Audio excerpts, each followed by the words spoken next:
Daily taste the daily. తెలంగాణలో ఇప్పుడున్నది పాత కాంగ్రెస్ అనుకొని ఓ ఆట ఆడేసుకుందాం అనుకున్నారు ఆ లీడర్. అనుకోవడం ఏంటి, ఆడేశారు కూడా. అలా ఆడి ఆడి అలసటొచ్చింది కానీ గోల్ మాత్రం కొట్టలేకపోయారు. ఇక ఇలాగైతే లాభం లేదు, మొదటికే మోసం వస్తుందని గ్రహించి అంతా ఆయన ఇష్టం, ఎలా చెబితే అలా అంటూ సన్నాయి నొక్కులు నొక్కేస్తున్నారట. ఎవరా సదర్ లీడర్? ఇక నా భారం అంతా ఆయిందేనని ఎవరిని ఉద్దేశించి అన్నారు? 2023 అసెంబ్లీ ఎన్నికల్లో బీఆర్ఎస్ బీ ఫామ్ మీద ఎమ్మెల్యేగా గెలిచి తర్వాత కాంగ్రెస్ గూటికి చేరారు దానం నాగేందర్. ఇక లోక్సభ ఎలక్షన్స్ వచ్చేసరికి ఎమ్మెల్యే పదవికి రాజీనామా చేయకుండానే కాంగ్రెస్ బీ ఫామ్ మీద సికింద్రాబాద్ ఎంపీ అభ్యర్థిగా పోటీ చేసి ఓడిపోయారు. అయితే పార్టీ ఫిరాయింపు, అనర్హత పిటిషన్ వ్యవహారం కొంత స్పీడప్ అవడంతో తనదైన శైలిలో పావులు కదపాలని చూశారు దానం. దాదాపుగా అందరూ తెలంగాణ ముఖ్య నాయకుల గడప తొక్కారు. ఇక్కడ వర్కౌట్ అవ్వక ఆఖరికి హస్తనలో చక్రం తిప్పాలనుకున్నారు.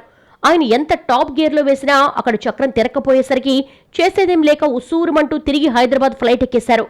అలాగని నాగేందర్ను తక్కువ అంచనా వేయాల్సిన అవసరం లేదు.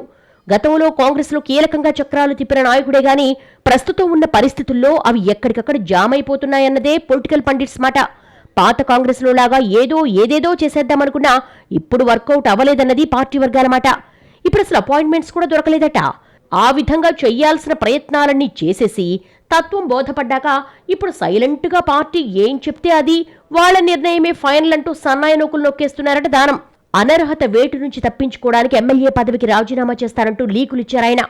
ఆ తర్వాత ఎమ్మెల్సీగా అవకాశం ఇవ్వాలని పార్టీ పెద్దల దగ్గర ప్రతిపాదన పెడుతున్నట్టుగా ప్రచారం చేశారు.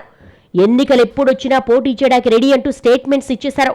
పార్టీలో చేరిన కొత్తల్లో సీఎం రేవంత్ రెడ్డి ప్రతిష్టాత్మకంగా భావించిన హైడ్రా విషయంలో నెగిటివ్ స్టేట్మెంట్స్ ఇచ్చారు నాగేందర్. అలాగే మరికొన్ని విషయాల్లో కూడా ప్రభుత్వాన్ని ఇరుకుని పెట్టేలా మాట్లాడారాయన. కానీ అప్పట్లో ఆచితూచి వ్యవహరించారు ప్రభుత్వ పెద్దలు.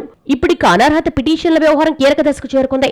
ఇప్పటికే చెయ్యాల్సిన ప్రయత్నాలన్నీ చేసి అలసిపోయిన ఎమ్మెల్యే దానం ఆ అంశం స్పీకర్ దగ్గర పెండింగ్ లో ఉందంటూ తన వాదనను సుప్రీంకోర్టులో వినిపిస్తున్నట్టుగా ప్రకటించారు. దానికి కొనసాగింపుగా రాజీనామా విషయంలో సీఎం రేవంత్ రెడ్డి ఎలాంటి నిర్ణయం తీసుకున్నా కట్టుబడి ఉంటారని క్లారిటీ ఇచ్చేశారు. ఇన్నాళ్లు ఇదిగో రాజీనామా అదుగో రాజీనామా అంటూ చెప్పుకొచ్చిన దానం నాగేందర్ ఇప్పుడు సీఎం నిర్ణయమే ఫైనల్ అంటూ క్లారిటీ ఇవ్వడం చూస్తుంటే మొత్తానికి తత్వం బోధపడ్డట్టుందని కాంగ్రెస్ వర్గాలు గుసగుసలాడేసుకుంటున్నాయి. వెయ్యాల్సిన ట్రయల్స్ అన్నీ వేసేసి ఇక చేసేదేం లేదని డిసైడ్ అయ్యాకే ఆయన తెల్ల జెండా ఊపేశారా అన్న చర్చలు సైతం నడుస్తున్నాయి. ఇన్నాళ్లు తానేం చెప్పినా నడుస్తుందని భావించి పాత రోజుల్లో లాగానే వ్యవహరించిన ఎమ్మెల్యే ఇప్పుడు పరిస్థితులను పూర్తిగా అవగతం చేసుకుని దారికొచ్చినట్టుగా కనిపిస్తుందని అంటున్నారు రాజకీయ పరిశీలకులు. అనర్హత విషయంలో సీఎం రేవంత్ రెడ్డి ఎలాంటి నిర్ణయం తీసుకున్నా కట్టుబడి ఉంటారని, ఎన్నికలను ఎదుర్కోవడం నా కొత్త కాదని చెప్పడం లాంటివన్నీ ఇందులో భాగమేనని చెప్పుకుంటున్నాయి కాంగ్రెస్ శ్రేణులు.